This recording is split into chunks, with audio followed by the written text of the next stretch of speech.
భవానీ, జై శివాజీ, జై హర హర మహాదేవ్, జై శంభాజీ. సో శంభాజీ మహారాజ్ చావా మూవీ అయితే రిలీజ్ అయ్యి 5 days అయింది.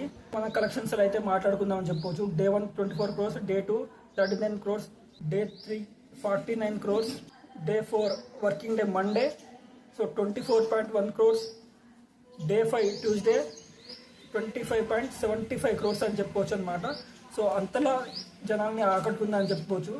సో బాలీవుడ్ బిగ్గీస్లో 2020లో హైయెస్ట్ Day 1 ఎంత వచ్చేసి అంటే 15, ఇది మూవీ రాకముందు 15 crores అని చెప్పుకోవచ్చు.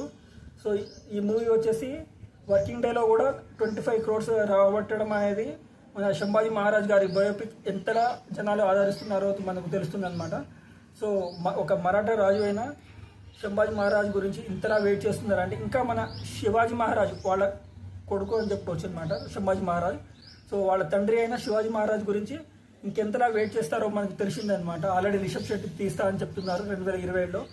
సో వరల్డ్ మొత్తం ఈ మూవీ చూడడానికి చాలా ఈగర్గా వెయిట్ చేస్తుందని చెప్పుకోవచ్చు. సో Day 1 నుంచి Day 2, Day 2 నుంచి Day 3 అసలు ఎక్కడ ఆగని విధంగా అయితే ఈ చావా మూవీ అయితే ఉందని చెప్పుకోవచ్చు.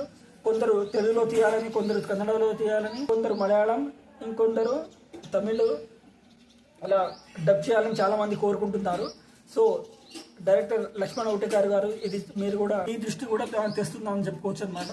సో కొంచెం ఆలోచించి హిందీలోనే కాకుండా తెలుగు, తమిళ్, మలయాళం, కన్నడ సో ఈ లాంగ్వేజెస్లో అయితే డబ్ చేయండి. తెలుగు, తమిళ్, కన్నడ, మలయాళం లాంగ్వేజెస్లో డబ్ చేసి మీ ఏదైతే మీరు అనుకున్నారో దాన్ని డబుల్ అయితే చేయండి అని చెప్పవచ్చు. ప్యాట్రియాటిజం ఒక హిందీలోనే కాదు, సో అన్ని లాంగ్వేజెస్కి ఇది పాకాలని నేను మనస్ఫూర్తిగా కోరుకుంటున్నాను. Signing off Nagaraj Rathod official channel.